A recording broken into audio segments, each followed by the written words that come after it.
এসেছে বাড়িতে। আচ্ছা, বাড়িতে আছো। পাপিয়া সাবিনা আপু চলে এসেছে। আপু কি রান্না করব আজকে দেখি। তোমার আমার বড় ছেলে আর কি এখনো বাজার যায়নি, তো বাজার যাবে। 9টা তো বাজছে, তো কি আনছে দেখি। আর বাড়িতে একটু বাঁধাকপি আছে, তো দেখি ওটাকে কি করি। এখনো ঠিক করিনি কি রান্না করব। বাজার যাবে, আসবে, তারপরে কি দেখবো বাজারে, তবেই ঠিক হবে কি করব। ভালো। আচ্ছা।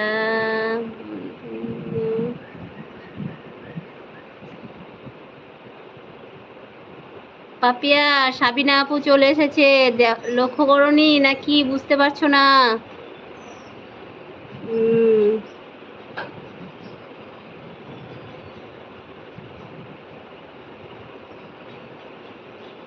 কচুর শাক রান্না করব।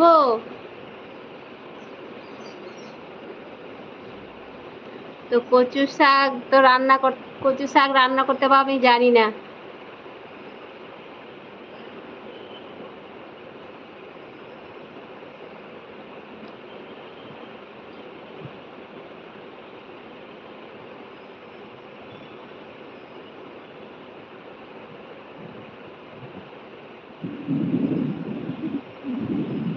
তো রহমান ভাই, তোমাদের ওখানে অনেক কচুর শাক আছে নাকি?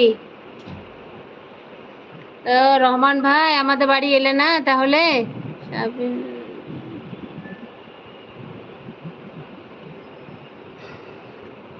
সাবিনা আপু,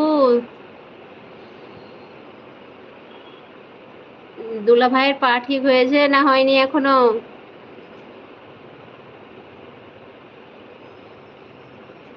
নাস্তা করে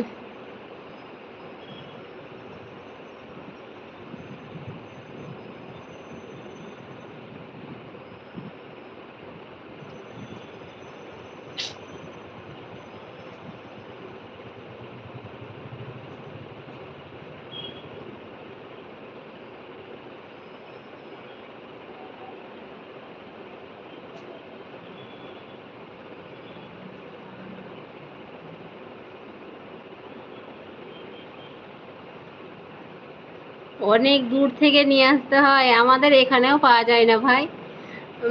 কাছে যেখানে মানে বাজারে এখন বিক্রি করে কি জানি না, দেখিনি কোনোদিন বাজার। বাজার হয়তো গেছিস, কিন্তু সবজির বাজার কোনোদিন করতে যায়নি।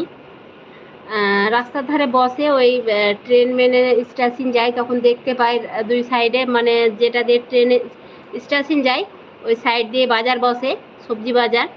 তো কই কচু শাক বিক্রি করা আমি দেখিনি, হয়তো যদি করে তো আমি দেখিনি। তবে আমাদের এখানে পাওয়া যায় না। আমাদের গ্রামের বাড়িতে, যেখানে গ্রামের বাড়ি ছিল, ওখানে আমাদেরকে একটা মেয়ে তুলে এনে দিত, তখন রান্না করতাম। আমি তোমাকে মজা করলাম যে কচু শাক রান্না করতে জানি না, আসলে জানি, কিন্তু কচু শাক পাবো কোথায়? আমার দিদি আবার খুব পছন্দ করে কচু শাক। এরকম এদিক দিকে মানে এইসব বন কচুর গুলা শাকগুলা হয়ে আছে গাছ, কিন্তু ওগুলো তোলা তো যাবে না, লোকে কি বলবে।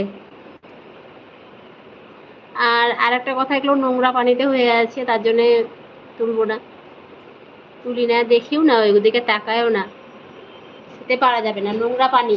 এই যে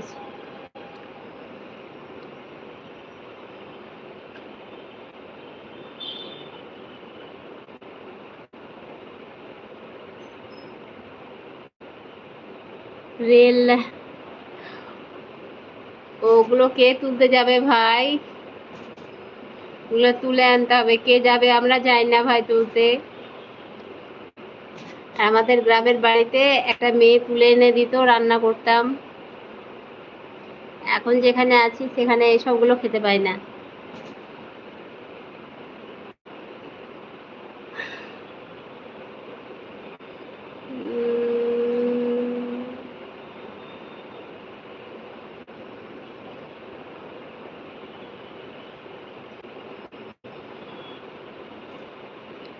সবাই কমেন্ট করো, লাইক করো। তো রহমান ভাই কখন দোকান যাবে?